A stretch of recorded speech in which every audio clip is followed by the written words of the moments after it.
Hello, hello. Good morning, afternoon, evening to everybody. My name is Dr. Erica. Today we have Dr. Alina Khan. How do you see, again, the importance of research into somebody who is pursuing their match journey or even their USMLE journey? Mhm. How could those two go hand in hand, if you don't mind me asking?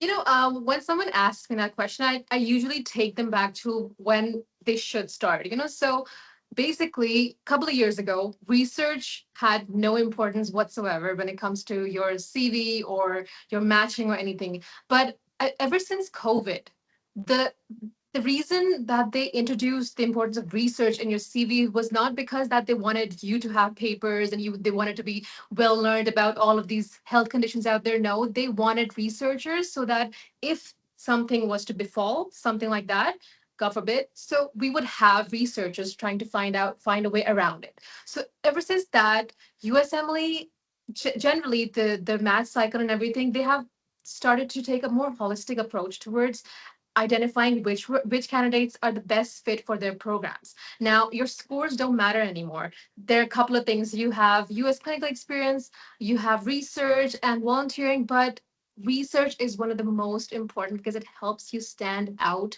from a lot of candidates. Because yes, you would say that 90 or like 60 of you are here, and if all of you will join and all of you will publish, so how are you standing out? But that then we come down to how you make your journey more impactful. That's where you find out which topics you wanted to research on, how interested were you, how you were taking an initiative for your research. So basically, USMLE, because I've seen a lot of people and I've been following a lot of people and I've been mentoring people, and I've seen that they've had 270, 280 on their step to CK and they did not match because they had like a single publication, and even in that they had like a sixth or seventh authorship. That means that they did not play a vital role in the research, right? So what you need to do, this is we still have a couple of months till the match cycle, till the application, and I would say that if you guys don't have any research on your portfolio, I would say that you still have time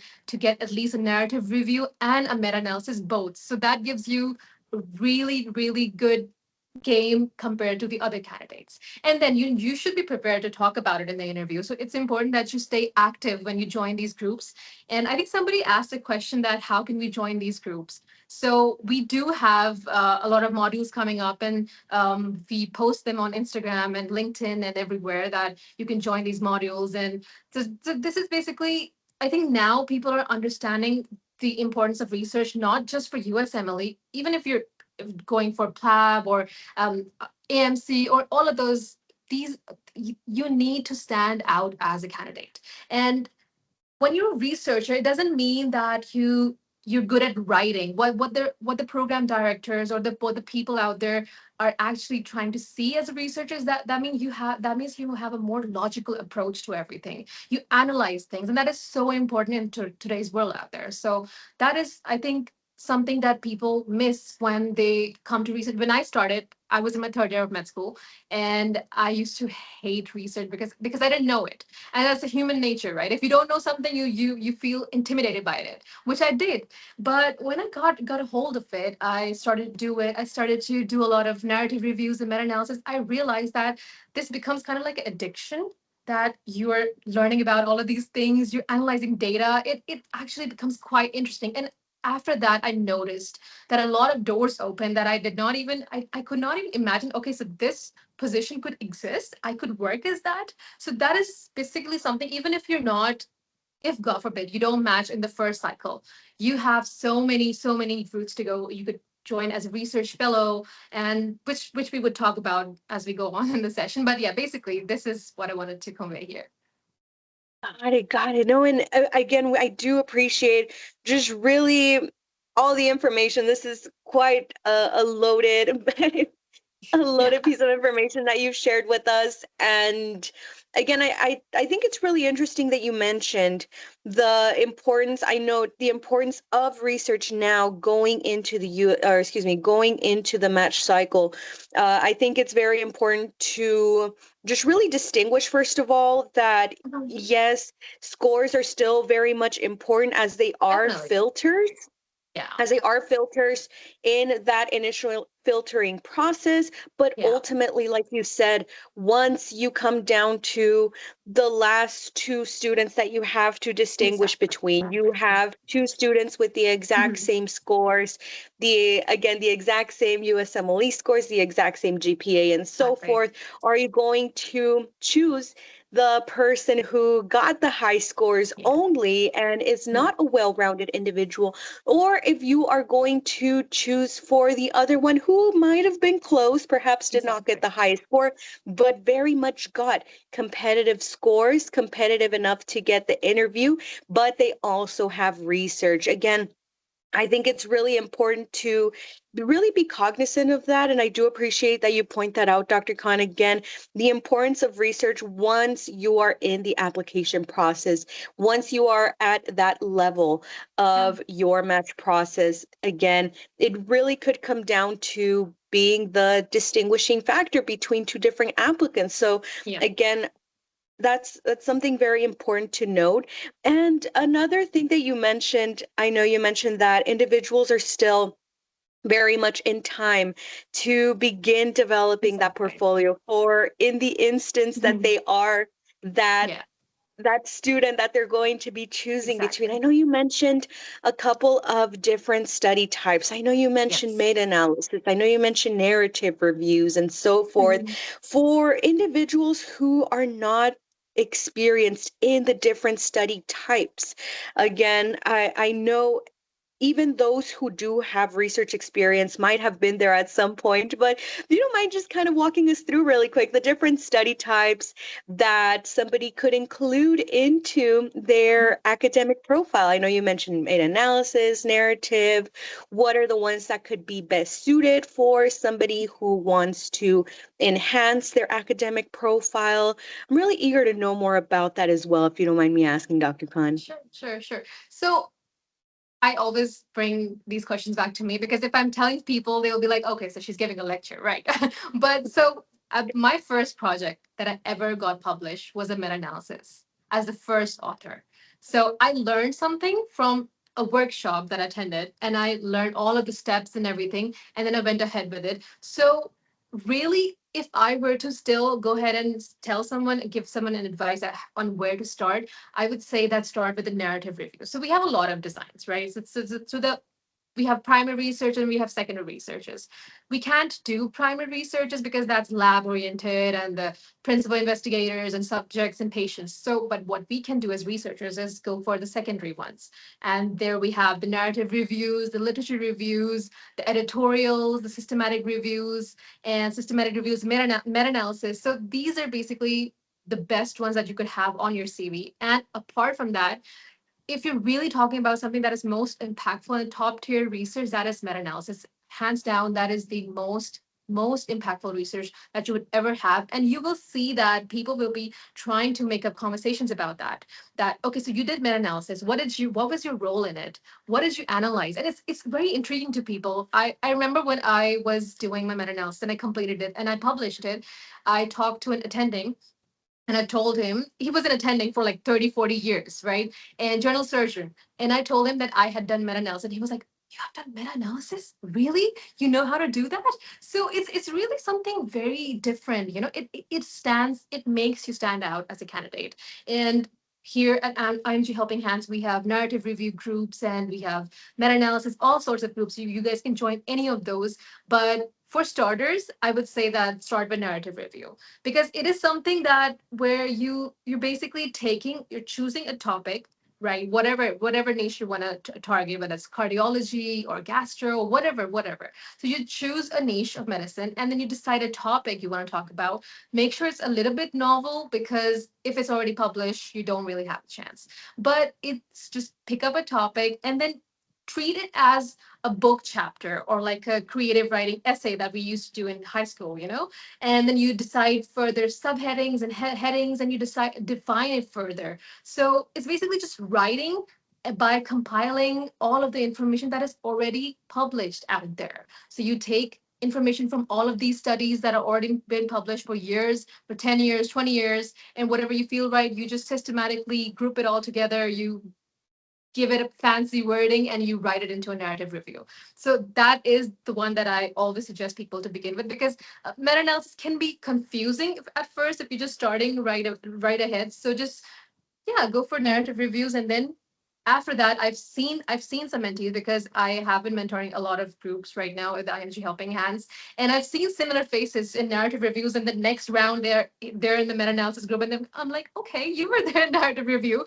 And then they Seen have you told me before, that, yeah. yes, they've told me that we got to learn something. We gained a sort of confidence through narrative review, that we can now move towards meta-analysis. So these are basically the study designs that are most impactful, and you should definitely have that on your resume. And yes, I was just counting the number of months left till the application deadline, and I was just thinking about myself as well, because I was trying to do my own personal researches as well. So I was thinking I could do a meta-analysis, I could do a narrative review, and I think I can do a case report too. I have a lot of time, and it's not because I have a lot of experience, but because this is a reasonable time period that you guys can have some of the research on board, and that would be really helpful to you guys. But you should be ready to talk about it in your interviews, and that is the most important thing. Yeah. Got it, got it. And I again, I think it's I also remember from the previous question, Dr. Khan, I know you mentioned, firstly, I appreciate that you distinguish between, again, the more important study types, which would be the narrative and or excuse me, yes, the systematic meta-analysis. Yeah. But I know you also in the previous question mentioned the importance of authorship, and that kind of also segues into you mentioning your impact in the respective research that you Mhm. pursued. With regards to authorship, how important is that also within your research? Does it matter if it's your first research and you don't get first author? Do you always have to get first author? How is authorship important, Mhm. especially when it comes to doing either a narrative versus a meta-analysis, if you don't mind me asking? Yeah, definitely. Okay, so there.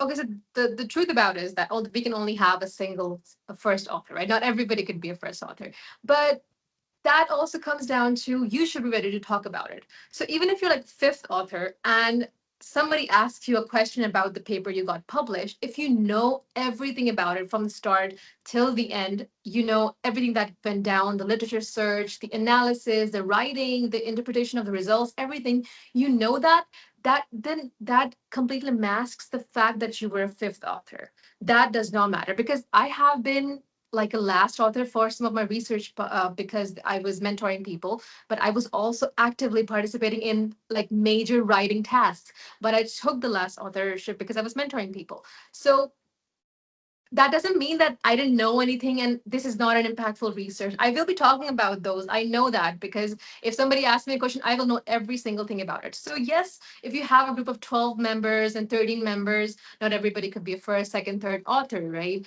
And then again, you just need to know what we're dealing with, what topic it is. You just need to be proactive in the group. That itself will completely mask the fact that you're a sixth author or a seventh author, right? That's what I think. And when it comes to first author, you will see that there are some people who take initiative more than others. Generally speaking, they would be more active on the group. They would have a constant correspondence with everyone. They would be ready to help out their peers, really. So everybody, yeah, wants to be a first author, but then again, we have a very strict criteria of deciding who the first author will be. Definitely, and we actually strictly follow the ICJME criteria. So, and we have no bias towards anyone. So this is something that I keep telling everybody, that I don't know anyone here, and it's completely based on your performance in the group. So just be ready to talk about it. It doesn't matter what authorship you really have. Okay, got it, got it. So as long as you know about what you're writing about, Exactly. and as long as you can communicate it in interviews, if you're Mhm. inquired about it, okay, that definitely makes sense as Yeah. well. And so that also brings up another question. I know we're talking about uh the narrative reviews, the meta-analysis reviews, the authorship importance, and Mhm. so forth. with regards to just really getting started. I know you distinguish between the study types. I know you Mhm. also mentioned the importance on residency applications, on the authorship spots, rankings, etc. But really getting started, how can we get started on research if we were to get started on either a narrative or a meta analysis study from scratch? How do you Mhm. recommend going about that venture, Dr. Khan? I would suggest that when I was starting over, I had nobody to mentor me. I had no groups. I had no where to start from or how to do what to do. But it's important. It is so important that you have a mentor guiding you. And that's why we have been, I think it's been like 3 to 4 years, almost like 4 years since IMG Helping Hands started doing the research. And um, if you really want to have impactful knowledge about research, you really need to know exactly how to start. You should be joining these modules that we have. And because here in the modules, we start from scratch. We would I think every week we have a session, and we don't teach everything all at once. We start by the basics, and then you could take you to the writing, the publishing, everything. So I would suggest, if you're starting, you need some help. You need someone to guide you. And yes, you should start with a narrative review, but you need to have a team and you need to have a mentor there. So even if you don't decide to join IMG Helping Hands, try to find a mentor. That's what I would suggest, really. Got it. No, and again, it's good to point that out. Um, Let me see. I do believe somebody had a question related to that, but let me see. I do apologize. I am finding a bit of a delay, but No, no, no. again, it's with regards to IMG Helping Hands and the mentorship. For somebody who might just be starting out their research journey, or if they already have research experience, firstly, does it matter if they have research experience? How does the mentorship usually work? If you don't mind just kind of walking us through. I know you mentioned the mentorship here at IMG Helping Hands, just Yeah. both the mentorship and just the experience itself. Okay, so in my first session, every time I have my first session with all of the groups, I ask how many of you have done research before, but that is not to inquire and make groups as to how many of them know and how many of them don't know. It's just a general knowledge thing that I ask, right? But I can see myself teaching and mentoring about the most basic things about what a citation is or what a reference is, because I consider that everybody is starting for the first time. If you have done a couple of researches, it does not really matter, because I will be starting from scratch. And because there are people out there who don't, I don't know how many of you have done it. And then that also, I think that kind of invites the thing that people get intimidated to ask questions if they feel that the mentor is teaching or like guiding us in a way that everybody is experienced. So I actually welcome everybody who has any questions, and I always send a message out there in the groups first time that no questions are stupid questions. Everybody is here to learn, really, because I think it is a very confusing and a very complex journey when you start doing the research. You don't know anything about it, and I totally get it, because everybody started somewhere, right? We weren't born with this, so I would say that.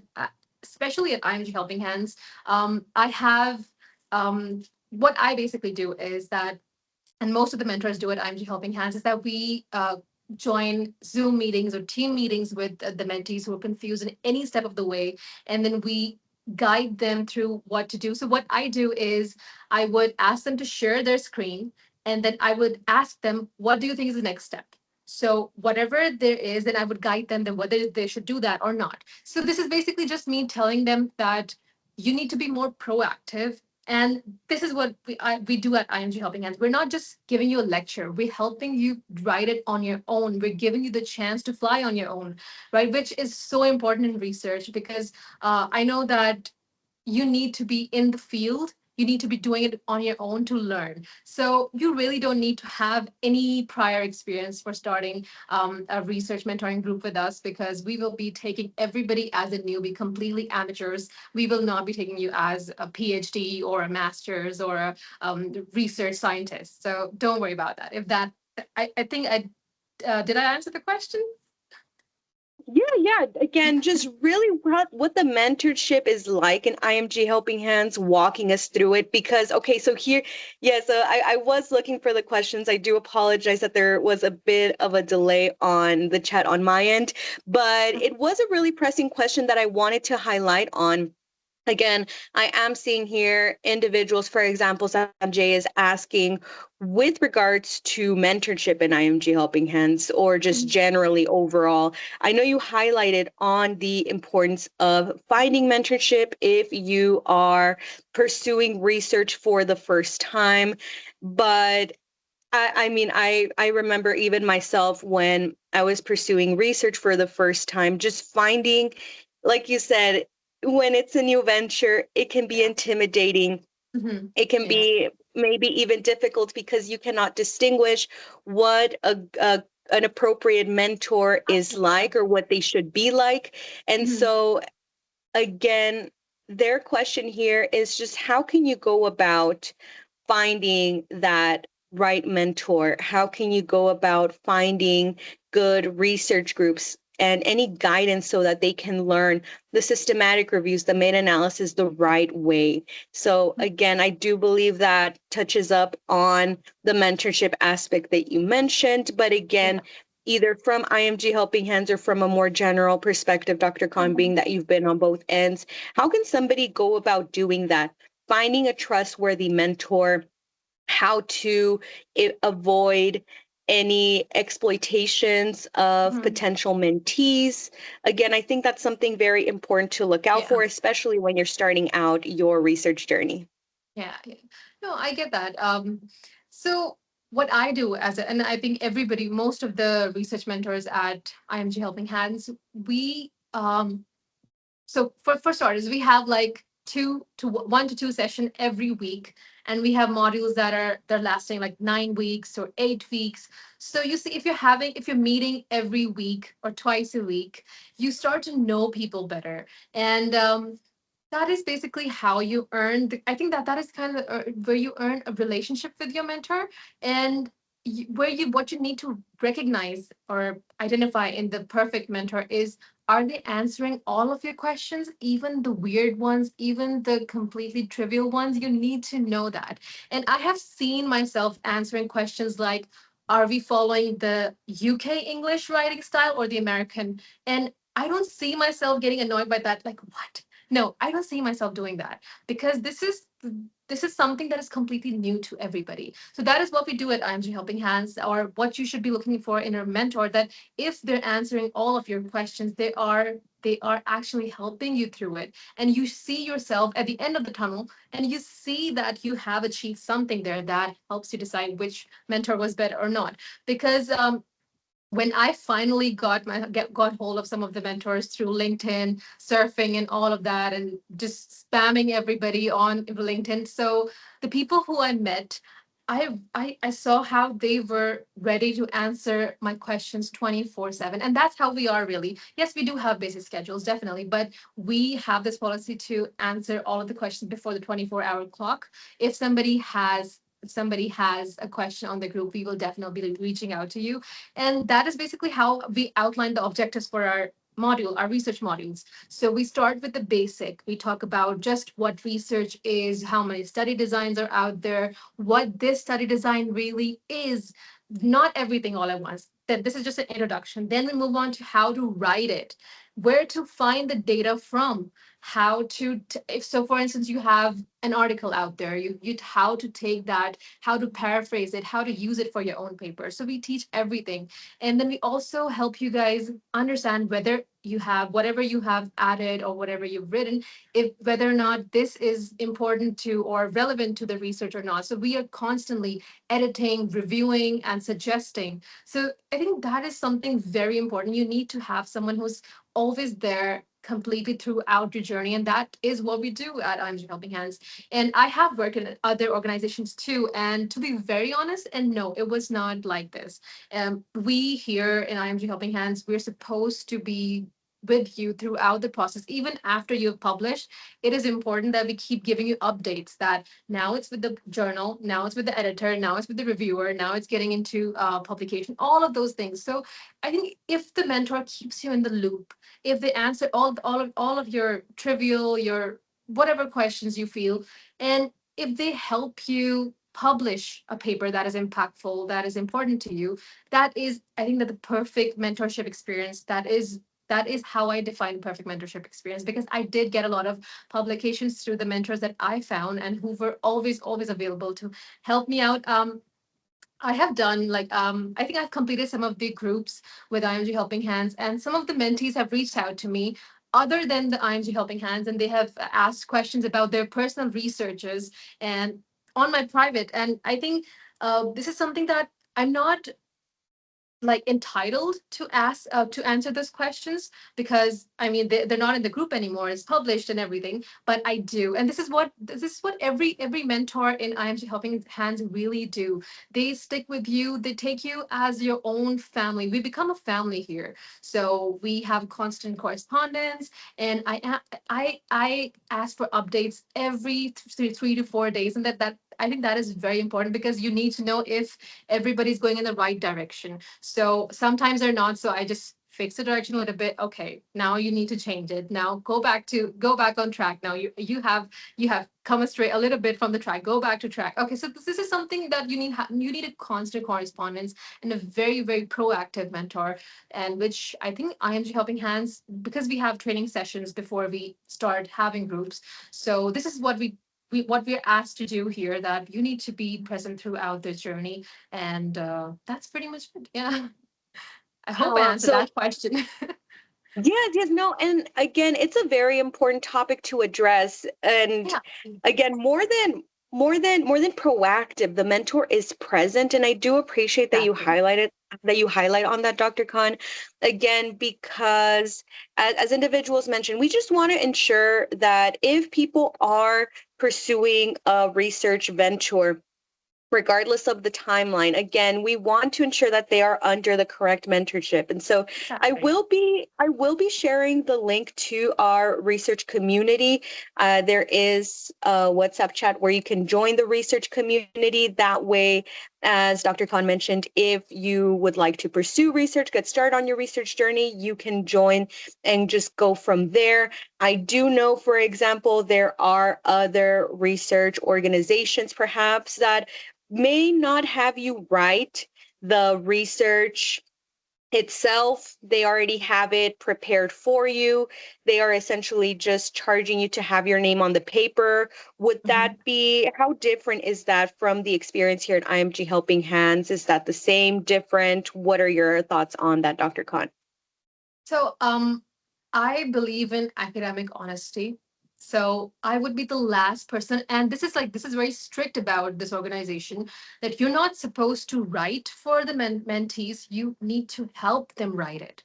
You need to make them. You need to let them go. So let them fly on their own. Just be there when they fall. That is all we need to do, right? So I think what I do and what we're like asked to do for in IMG Helping Hands is that you need to tell them what they need to do for a specific research, like a writing task. You need to write the introduction or methods or discussion. You need to do the analysis or literature review. You need to tell them. You need to show them. You need to practically help them see that how to go about each of the steps, which I do, and I go step by step for each and everything. Like for instance, let me just give an example of a software that I talk about in my meta-analysis sessions. This is called RevMen software, which we use to analyze data for meta-analysis. And for I just don't let you. I don't just let the mentees download the software and just figure this out on their own. I help them find the studies, then I help them add the studies into that software. I even give an example of how to do the analysis of a couple of outcomes. But then again, I don't do it for them. I like make this very clear that you will be doing this. This is my file. I will not be sharing this with you. You will be doing it, and then you'll be sharing it with me, and I will go through it and see if you have done anything the wrong or right or whatever, and then I'll fix it. So that is, I think, the best way. That is how I learned. I was taught how to do it, then I was given the opportunity to do it myself, and that is very very important. And I think just paying someone to put your name, I don't know how people sleep with themselves at night. I mean, I don't get it. I just believe in academic honesty. And I think everybody should, whether it's research or whatever you're doing. And that is what we strongly believe here in IMG Helping Hands. We're completely against adding extra authors just for the sake of any credit or anything. But so you need to be doing something. You need to be writing or anything at all to be in as an author in our paper. So no, we don't at all do that here at IMG Helping Hands. It's frowned upon. Yeah. Got it, got it. Okay, no, no. Again, I do appreciate that distinction, Dr. Khan. Again, I'm seeing it from a beginner's perspective. There are so many approaches that one can take, Mhm. and with regards to the perfect time to get started. I know individuals here are asking, for example, Gia is asking if it's good to start at a certain stage in your medical school journey, or yes, in your med school journey, after med school. How can that essentially prepare you for any postdoc or, again, research fellowship positions? What is your opinion on the best time to get started, Dr. Khan? The best time to get started is the moment you get into med school. And I think I started later and I regretted that throughout I started in my third year of med school, and I felt that I should have known better. I should have had people telling me about it. So I would have started the first day that I got into med school. And the reason is that once you have started earlier on, you'll have a couple of papers on your resume, right? Which will help you land those positions, right? So when I was talking about it opens so many doors for you when you know about research, is one of them was a research fellow or postdoc position. And it that obviously, if you have that position and then you apply to the math cycle, it instantly makes you stand out from the other candidates, right? And so what is that position is basically that there are so many labs out there in university hospitals, right? And those primary investigators, those doctors are looking for people who would do the scut work for them, right? The scut work basically is writing papers. These doctors or these consultants, attendings will not be writing the paper. They will need you to do that for them, and that's why there are a lot of positions out there.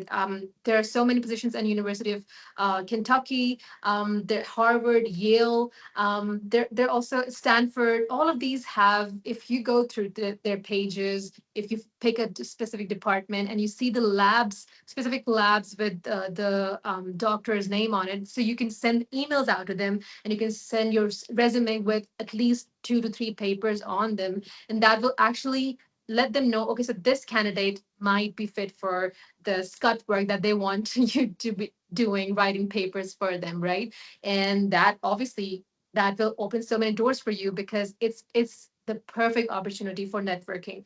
You will be going to all these conferences, you will meeting all those doctors, program directors, and all of these people who will instantly take you to a place that you really want it to be. And I think best part for networking is joining a research fellow position or a postdoc position. And I think that other than that, you also can join as a research assistant or a lab assistant because they do need medical students or medical graduates, even if you're a graduate. And there was another thing, if even if you don't want to go directly into the clinical medicine, um, there are other pathways. You can join the PhD without doing the master's. If you have your med school degree and everything, you can skip the master's if you have papers on your resume, and you can directly apply to PhDs. And everybody knows that you get a stipend as well, so you're good to go for a couple of years. And then when you apply for residency, then you instantly become the ideal candidate, the superstar candidate to match into their residency program. I know a lot of people who did that, and I did wanted to apply for the PhD, but I think it was not in the works for me. But I think it's a really good opportunity, and if you're into research, you should definitely do that. Um, research scientist. I know someone, I know a lot of people actually who were into research and they did a couple of papers and then they applied to Mayo Clinic, right? And they got, even if they couldn't travel there and live there, wherever the lab was, they started doing it remotely, right? So there are a lot of opportunities out there. So you just need to have a couple of papers on your CV, and you'll see how people will be so intrigued by you, even in conversations. So I think it's a really good networking opportunity, even if you're not doing for anything else for networking. If you're doing research to a lot of doctors through LinkedIn, or just joining the research fellow position, that itself is, I think, that'll be wonderful for you as a candidate. Wow. Got it, got it. No, and I think that technically kind of answers our question here that an individual was asking Dr. Khan. I am seeing here that Laiba's asking how the research, particularly narrative review, is academically significant. But Mhm. again, it seems like you pretty much covered that for us with Mhm. regards to, again, pursuing those postdoc research fellowship positions or any clinical medicine pursuit Yeah. where it really gives the individual who you're applying with reassurance. It shows Yeah. the individual that you have the experience, you have the knowledge, because at the end of the day, whether you are in a research facility or if you are in residency, either way, it is going to come up. You will have to write at least one paper in Absolutely. one of those pursuits. So again, I really do appreciate that you highlight on the significance once again, and just really how if individuals pursue starting their journey through IMG Helping Hands. Yeah. Just really quick, if you don't mind just reminding me, Dr. Khan, how long are the research modules at IMG Helping Hands? Because I know you mentioned that people are at the right time Hmm. to get their research journey started, Exactly. especially if you are a medical student. And I Yeah. know you mentioned that primary research can be lengthy, but Exactly. the ones at the research modules, what is the distinction? What is the timeline since we are still within that time frame? So for narrative reviews, it's like 4 to 6 weeks. And if you can get your paper done within 4 weeks and get it published in the next few weeks, you are definitely on time. And I think as a med student, you have a lot of time. And if you start right now, you'll have like a 10 to 12 papers by the time you're done with your med school. But those who are applying for the match, I think you should definitely go for a narrative review and a meta-analysis, because for meta-analysis, we have like a 9 week period, and we usually essentially we do get done before that time frame. I think about around the 6 week mark, we do get done with everything, publishing, and we, at least by submitting, so submission is done. So after that, it's really the journal's job to get it published. But we here have 9 weeks for the meta-analysis, for narrative review 4 weeks. I think that you have ample time to write a paper, and especially if you have like 12 people working on it at once, I think you could easily do it. I have done papers on my own, just me and two or three more people in like literally 2 weeks. So, and it was not even when I was completely experienced. I was just starting over, and we have done that. So it's not really difficult if you give like 2 hours a day. That is more than enough to write your paper. I think this is something we should be spending time on. Um, we should be having this part in our schedules, that we need to focus on research, because it not only is it good for your CV or your resume, it, I have seen that you become more logical, more reasonable in things, and that obviously we need this in today's world, right? Definitely do. No, definitely, definitely. And again, I do appreciate that you highlight on not just the time frame, how long, if you are pursuing a research experience here at IMG Helping Hands, what the manuscript writing experience is like, but also within the module itself, what the time investment is going to be like. I know here Ramila asked a question regarding how do you balance everything together? And I mean, based on what you're mentioning and highlighting, Dr. Khan, it seems Yeah. like with IMG Helping Hands, you are with a supportive group of individuals. Yeah. You are going to be writing. So again, you're not just putting your name on a piece of paper. You are going to be Yeah. writing, Exactly. learning, practicing the manuscript writing experience under the guidance and mentorship of an Right. experienced research mentor. And you again invest about 1 to 2 hours a day. One to Right. 2 hours can definitely be very well integrated into somebody's academic personal schedule. So again, I think it's very important to highlight that. And again, I do want to remind everybody once again that I did provide the link, the number, the contact number for starting your research journey, being part of the research community. And if you have asked a question before within the research community, please, we encourage you to text once again, inquire once again, as we do receive a high volume of questions and inquiries. We want to make sure everything is thoroughly and thoughtfully answered. And just really quick before kind of closing off, I know you did mention that these experiences are ideal for those who are working through their USMLE, preparing for the match. But if for any reason the person, I know as you mentioned, sometimes life likes to throw these plot twists at you Exactly. and Absolutely. things don't go as planned, but they do work out Mhm. in the end, trust me. If Definitely. somebody if somebody was to divert their plan and instead of jumping into residency in this application cycle, they were to pursue again the postdoc research fellowship.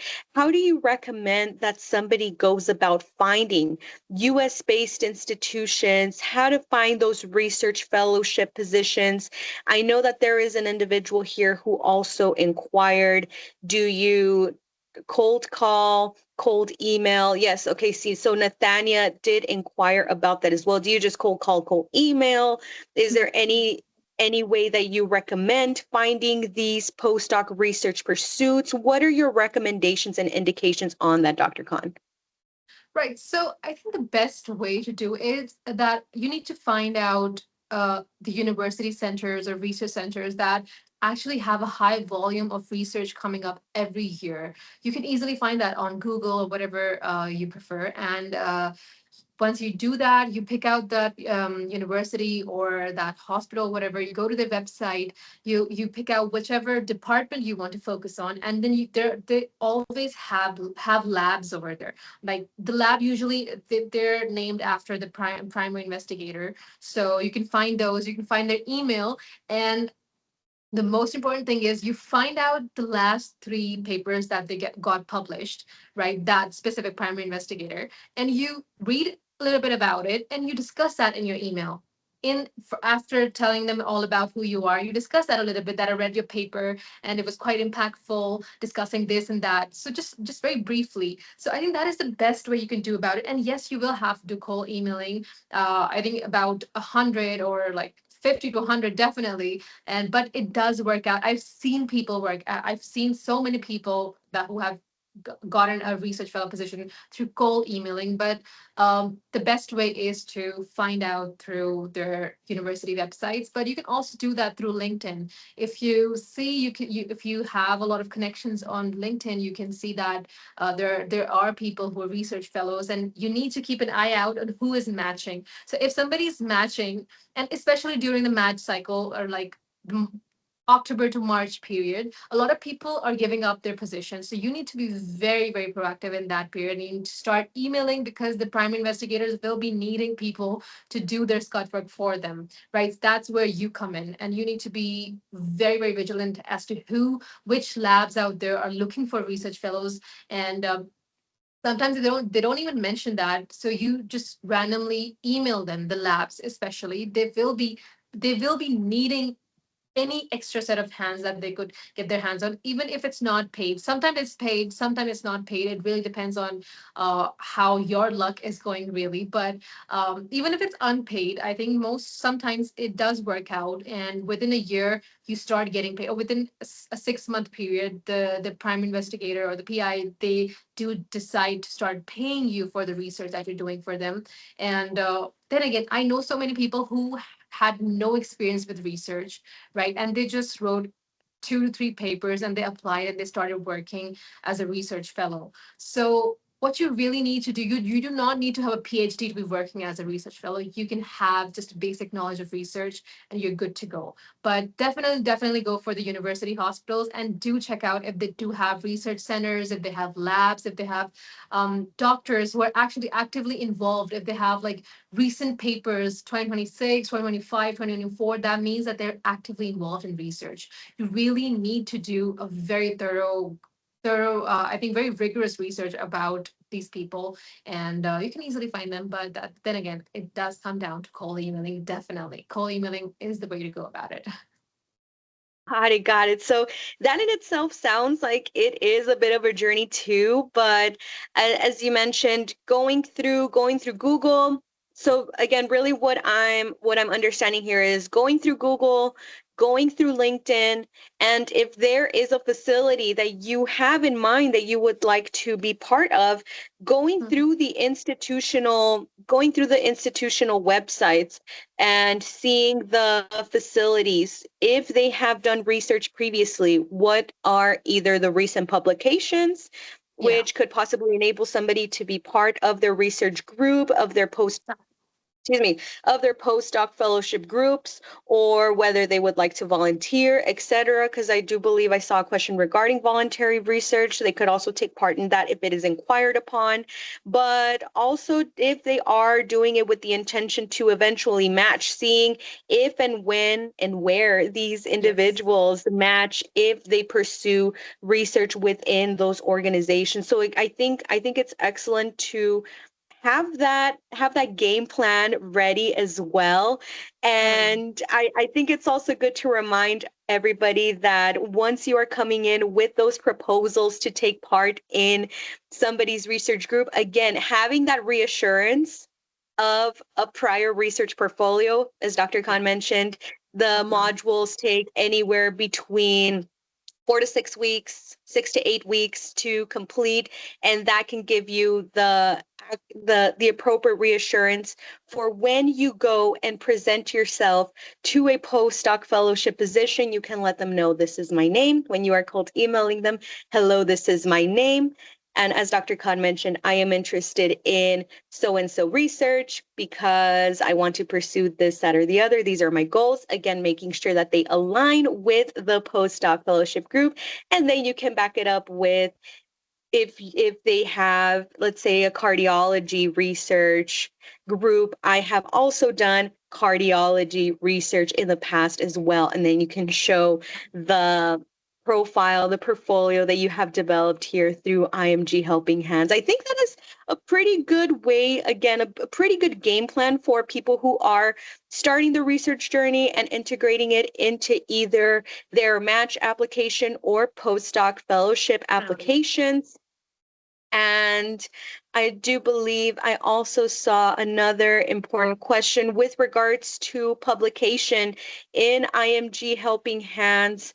Where do where do the manuscripts get published? Do they get published? And also, can people from anywhere in the world take part? I know you did mention people from any level of education, yeah. whether it be med school or afterwards, can take part, but essentially, anywhere in the world can they take part? And where do these manuscripts get published? So I did see that question too, and yes, you can definitely take part in any of our modules if you're from anywhere around the world. That does not matter at all, and we we actually ask questions on the group, what time zone fits everybody, and then according to that we schedule sessions or meetings every week. So it does not matter, we completely accommodate everybody, all of the time zones, everything. So that doesn't matter wherever you're from. And regarding the publication, we always go for the journals that are PubMed index. Now PubMed is basically like a medical library, right? And it has all of the publications that have been done since, I think, the beginning of time, as you said. And you'll find papers there from 80s, 70s, 90s up till 2026, right? So basically, these are these places you need to find journals that are PubMed index, and they're international journals, right? And as long as they have a good impact factor, they have good citation scores, you are good to go. And you obviously need to be I think you need to find the journals that fit your specific manuscript. If you're going for gastroenterology or cardiology or surgery, you need to find journals that are specific to those. So yes, we easily find them. There are a lot of journals out there, so don't worry about that.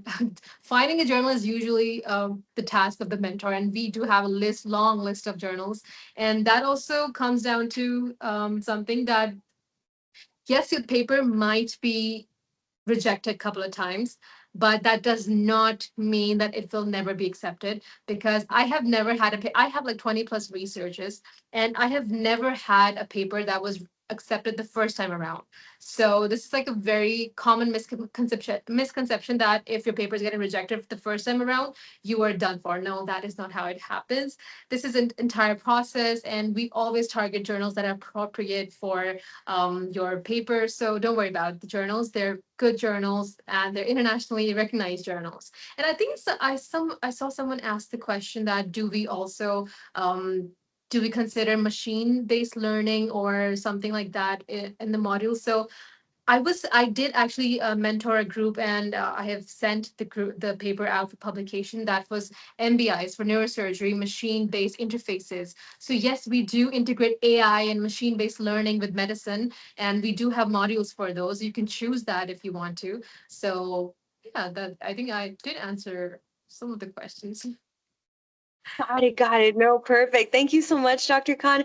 And before we finish our webinar, I know we are almost at the time. Firstly, I do want to thank everybody for everybody's wonderful comments, questions. Again, just really making this a very dynamic webinar. And Dr. Khan, for just really all the information you have been sharing with us, not just general information, but finding a structured and developing a structured plan for either residency, alternatives, postdoc research, and so forth. Are there any last words you would like to share to individuals who are either just getting started or continuing their research journey?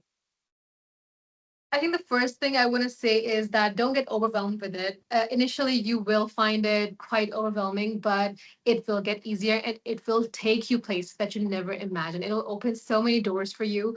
But one thing is that start right away. Do not wait around. Start. I regret not starting earlier in my journey, but you guys have time. If you do, just go ahead, take a group, choose a topic, choose a niche in medicine, and just go ahead, go for it.